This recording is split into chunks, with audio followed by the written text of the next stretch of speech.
Hey boils and ghouls, it's me, Krystale Noir, your friendly ghoulie ghoul next door, and I'm here on behalf of iHorror to sit down and talk spooks with creative director and executive producer of Universal Studios Hollywood Horror Nights, John Murdy. Hey John, hope you've had a spectacular time at Midsummer Scream Weekend. Let's touch on one of the panels you got to partake in. This panel really sparked my interest because it was a good old spooky origin story. The home haunt to pro haunt, which I know in that panel you go way more in depth of your origin story, which I love. But can you give us a little brief overview of your love for spookiness and how that started? Yeah, it started with the movie Frankenstein when I was 4 years old. Back in the 70s, every town had a horror television host that Mm-hmm. every town had their own one. And they would rerun the old Universal Monsters movies. So when I was four, somehow either my mom allowed me or she wasn't paying attention. I don't know.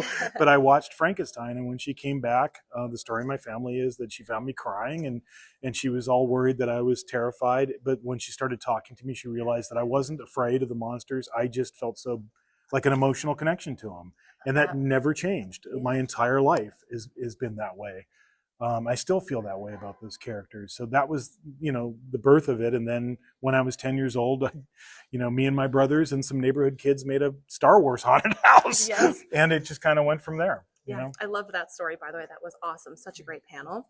So, assuming that the elements of the Universal Monsters play a role into HHN 24, especially from the panel I just saw with Yes. the reveal, was there any other elements from your love of spookiness, your origin story, that play a role into other attractions coming this year? Well, sometimes we do a lot of stuff in Horror Nights that's extremely high tech, especially in the last few years, working with our own internal mechanical engineers who do rides and attractions. Like Chucky is a good example of that last year, doing like animatronics, which we're doing this year for A Quiet Place. Yes.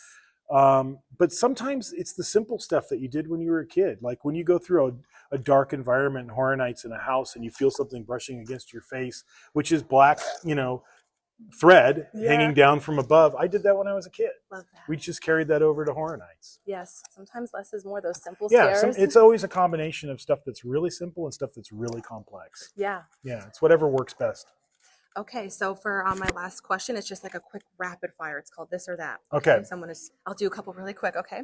Okay. So Frankenstein or the Wolfman? Frankenstein. Scented fog juice or traditional fog juice? Traditional fog juice. Churros or funnel cake? Churros. Psycho or Jaws? Ooh, those are two of my favorite movies, but I'd have to say probably Psycho. All right, 70s or 80s horror? 70s. Paranormal or slashers? Slashers. Bela Lugosi or Christopher Lee? Bela Lugosi. A-Team stunt show or Waterworld stunt show? Well, Waterworld's been there the longest, so I would have to say Waterworld. It's a great show, and it's still running.